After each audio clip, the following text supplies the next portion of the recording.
आहे ना खुर्च्याला टेबल खुर्च्यासारखी नसतात म्हणून वेगवेगळे x आणि y 60 टेबल आणि 12 खुर्च्यांची एकूण किंमत किती आली 48,250 ठीक आहे एकूण किंमत बरोबर आता पहा 7x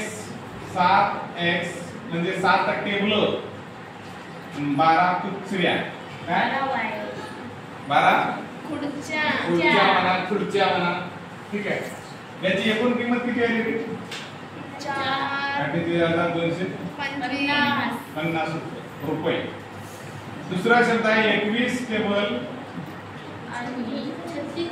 36 खुर्च्या एकूण किंमत किती हा प्रश्न आहे त्यांच्याकडे हा प्रश्न आहे बरोबर आहे किती होते ते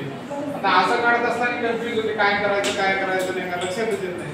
सगळं सोपं आहे एवढं सोपं आहे निरीक्षण करायचं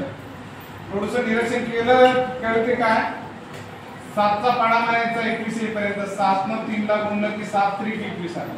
पहा 7 त्रिक 21 बरोबर आहे 12 चा पाडा म्हणलं की 12 1 12 12 12 त्रिक 36 3 न गुणलं की काय आलं 36 हे याच्या तीनपट झालं हे याच्या तीनपट झालं दोन्ही रकमा जर तीनपट झाल्या असतील तर नक्कीच त्याची किंमत पण तीनपट होईल की नाही हो सर कितीने गुणवणार पुन्हा 3 0